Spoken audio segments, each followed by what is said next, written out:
Welcome to the Great Canadian Piggy Bank, helping Canadian parents raise money smart kids. Today on the podcast, we're digging into the emotional side of money, the stress, the habits, the chaos, and how all of it shapes the way our kids learn about money. If you want simple, realistic ways to teach your kids how to feel calmer and more confident with money, even if you don't, this episode's for you. To help us unpack all this, I'm joined by Melissa Leong, author of Happy Go Money, a national media personality, and an award-winning writer. Welcome to the show, Melissa. I'm really excited for Oh today. my goodness. Thank you so much for having me. Okay, so your book, Happy Go Money, is about the relationship between money and happiness. For families where money feels stressful, what does the happiness money relationship show up day to day with young kids? It shows up absolutely everywhere. People don't want to admit this or acknowledge this, but I even just think about the last week, and it was in the sigh that I made when I was looking at how much I wanted to spend over the holidays on everyone. And it was in how quickly I said, no, we can't afford that. When my son was Mm. asking about a new tablet, and probably in the very deep lines that appeared in my forehead when my kid asked for something at the store the other day. Kids don't know the numbers, but they do know the vibe. Mm. So, three of my closest friends, they work in child psychology. We talk about this all the time. Mm. It's the Bluetooth connection. They always say, Melissa, there's that Bluetooth connection between you and your kids. So they Mm. feel how you feel. And so their brains can't regulate. So they have to co regulate through you, by you modeling Mm. calm, by you modeling some sort of emotion, and they feel it, right? So, I mean, in other words, basically what I'm saying is emotions are data points, and kids are going to learn from our tone or our energy long before they learn from our words. And so if money feels scarce or scary in your home, your child does start to associate money with maybe anxiety versus agency. Mm. And that can show up in many different ways. Happiness research just shows that kids thrive emotionally when they feel secure. And part of Mm. that security is, that emotional consistency around money. I agree. Something I loved about your book is that you really blended the financial psychology with the science of happiness, which a lot of finance books don't do. And so, from your perspective, what's the number one thing parents misunderstand about money and happiness when it comes to their kids? I do want to acknowledge that when parents work hard and when they're striving to earn money and they're putting in extra Hmm. hours, some people say, hey, I'm living paycheck to paycheck.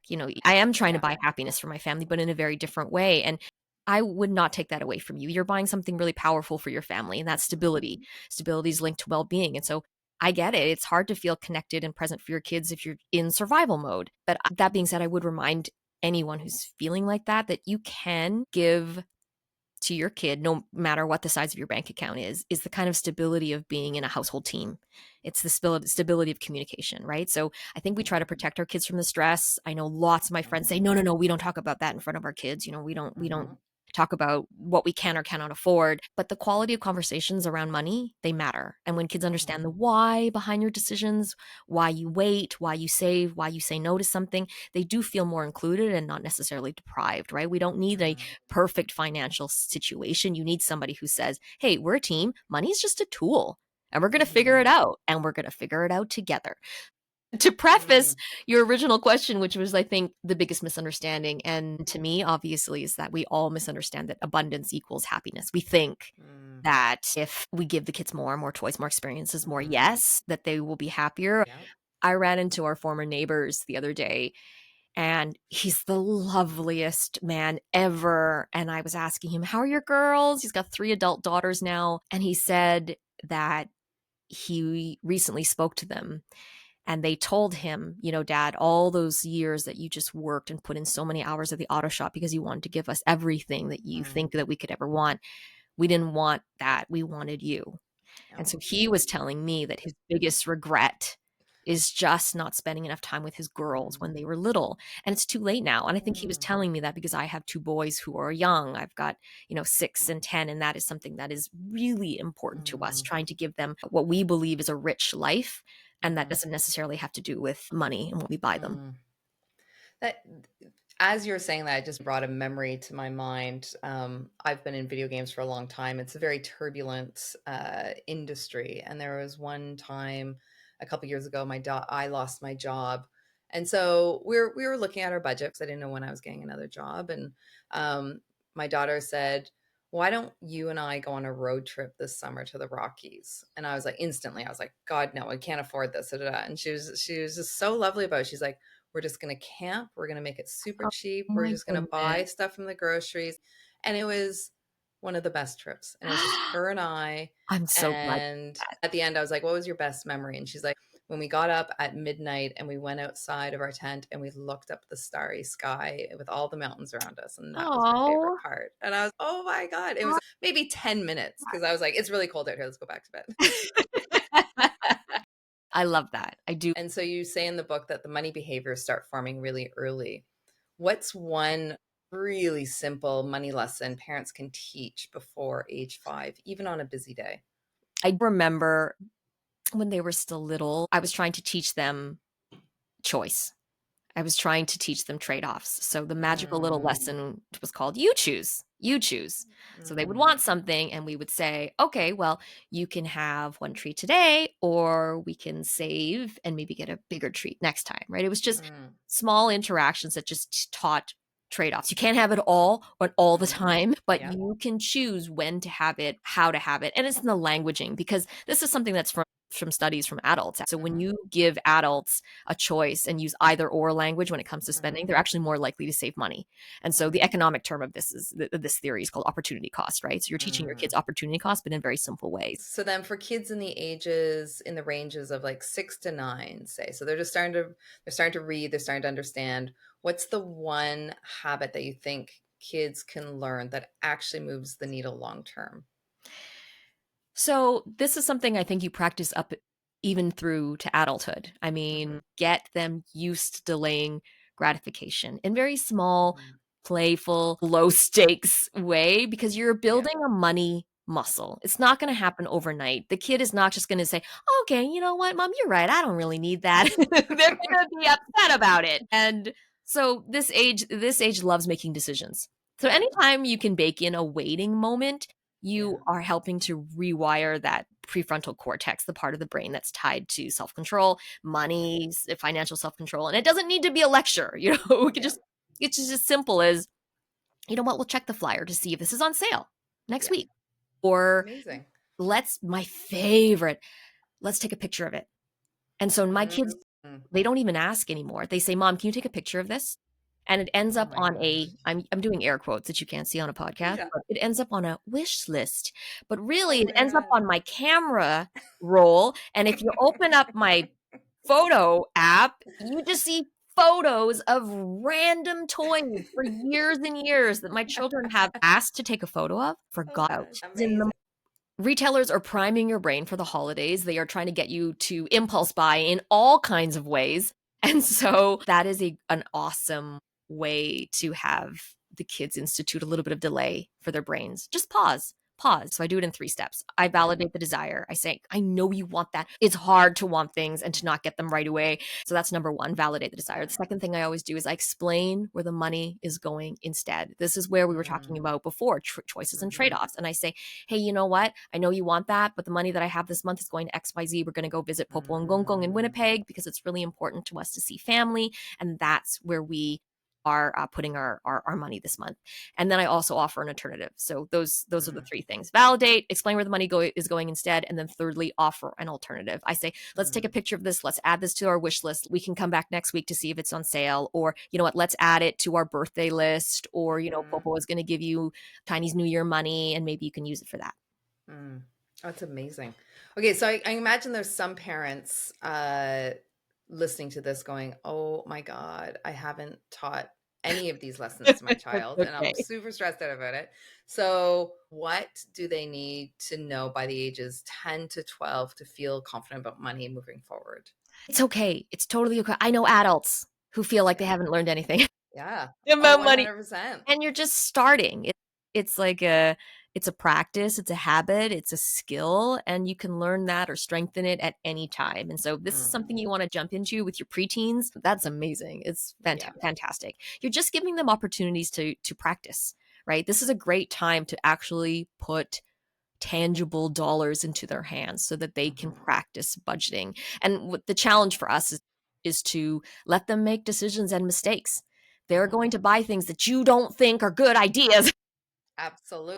I'm just pained that my oldest wants Robux or Roblox. I Oh don't my even gosh. know, which just fake money to use in a video game to That buy comes from fake my world. plants. I'm sorry, Christy. I appreciate you and everything you've done in your career to I'm allow my sorry. children to spend real money to get fake money to buy fake things. But you know what? That is it. That is a practice. It is allowing them to budget. It's allowing them to set intentions. And one of the ways we're doing that is I'm wrapping in charity because that's important to our family. Oh, great. They each have a budget of how much money they have to spend, and Mhm. all of the gifts that they buy at the toy store today are going to go to children at the sick kids Oh. hospital who have to stay there over the holidays in the oncology ward. So they do have a budget. They are practicing. They have to spread it out. So that is something I'm trying to get them to learn about. You have to make choices. It's a finite amount, and you may make choices you regret, and that's how we learn. That's such a great one. Are there common, well-intentioned mistakes parents make when they're teaching budgeting, and how Mm. can they recover without the guilt? I think it's just an open conversation. If you Yeah. make a mistake, own up to it. I Yeah. make mistakes all the time where I try to dictate what my kids should buy, and then I roll back the tape and I Yeah. say, "Hey, remember when I got really upset about Yeah. this thing?" I was feeling stressed. I was Yeah. feeling stressed about different things, and Mhm. in that moment, what you said just reminded me of a time when I was young, we Mhm. didn't have a lot of money, and but that's not right now. Right now, you have that Mhm. amount of money and you have a choice to spend it on X, Y, and Z. Let's talk Yeah. about that.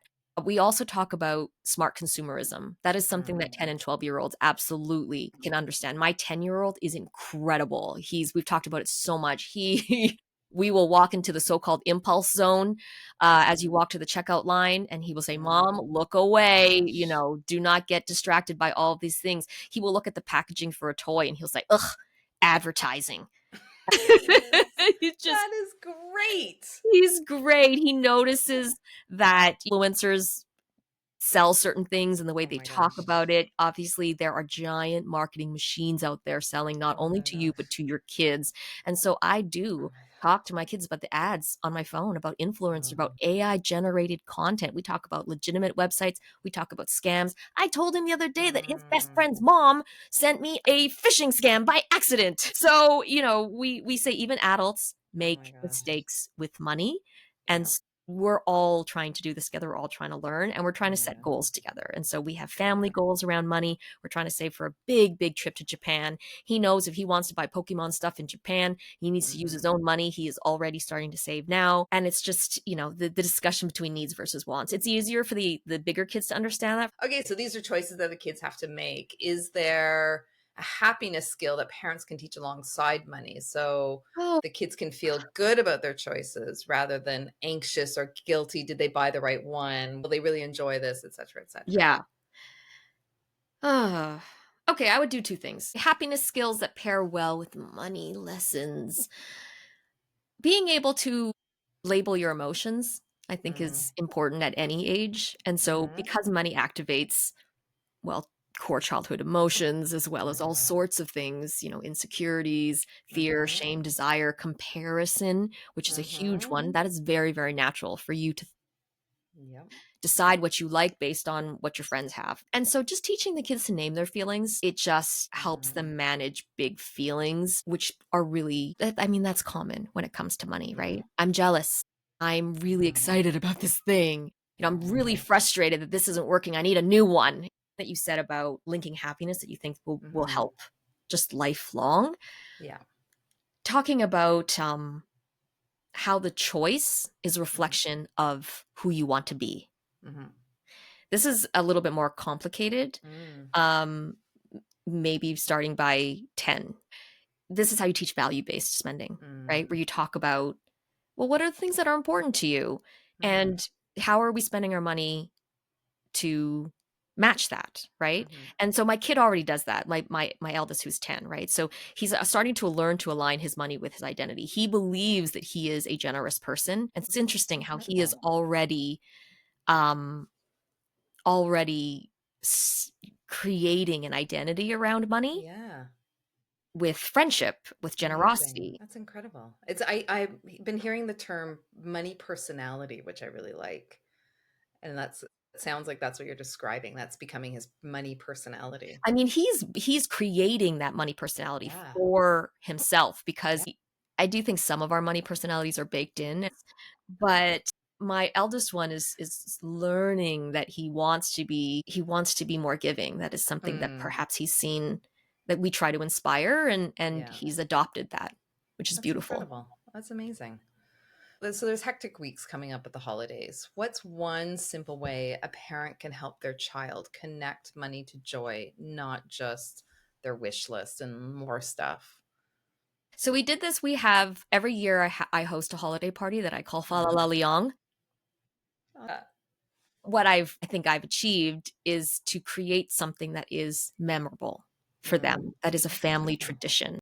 And so I usually say, "Hey guys, this is how much money I've saved for our Mm. holiday party this year. I've saved this X amount of dollars. Mm. And so how should we spend it to make it memorable?" Mm. So I'm trying to connect the money to the Oh, joy of incredible. something. So I use the Yeah. phrase, "What memory do you want to make?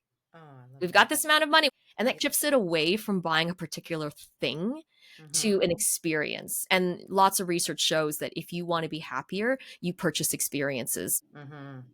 Experiences connect you to other people, whereas material goods are usually enjoyed alone. And there are Mm. lots of studies. There was one study that showed that when happy people received a windfall of cash, they spent 40% of it on experiences. So Mm. even if the experience is tiny, just buying sprinkles for Mm-hmm. for pancakes on Sunday where you guys do to decorate it yourself. Yeah, I like that. I would rather link money to some sort of like piece where we are connected Mm. versus where we just clutter my house up. Yeah. I love that. I love that. Okay, so then kids absorb so much from watching us. You were talking about the vibes. And if a parent can model one behavior, especially when life is chaotic, what should it be? Um, I would model what I call calm transparency.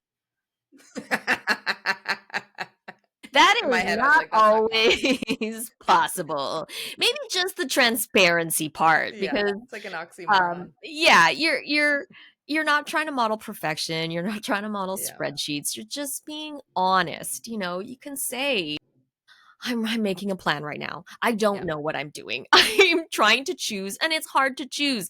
Man, yeah, that was a tough moment, but I think I got this.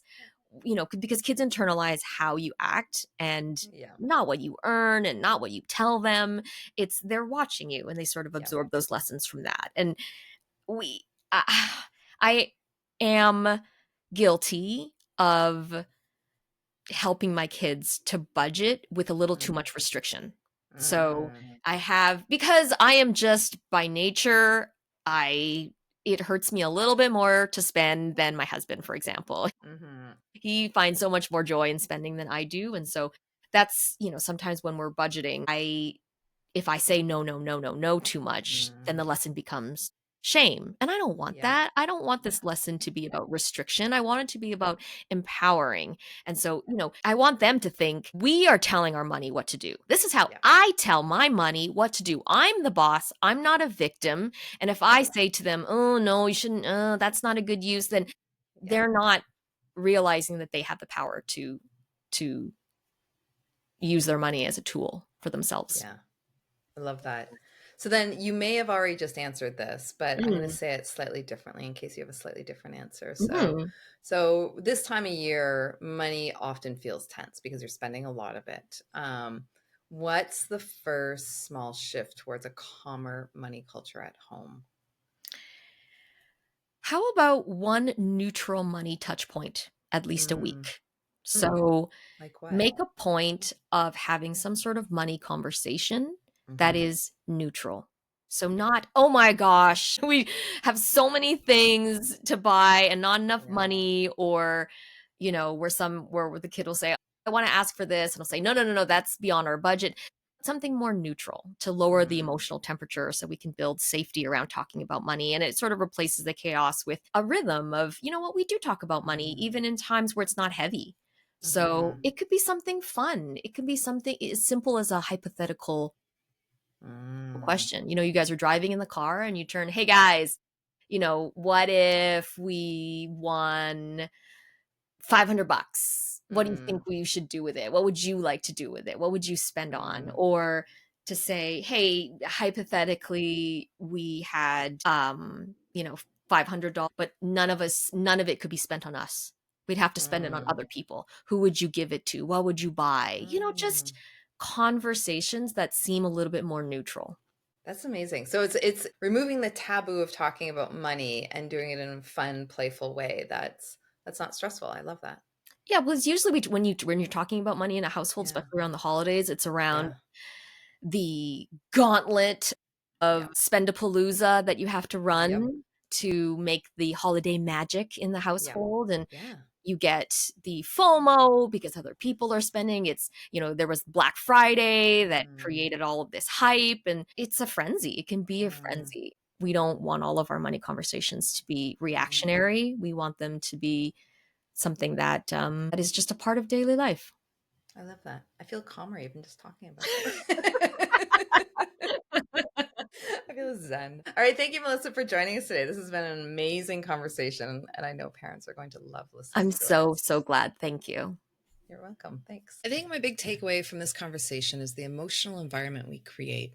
Our kids are absorbing how we react, how we talk, and whether money feels like fear or possibility.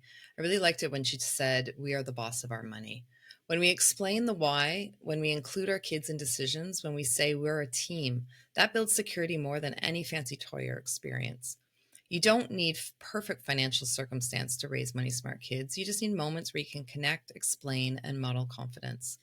The thread through all of this is that money skills and happiness skills aren't separate, they grow together.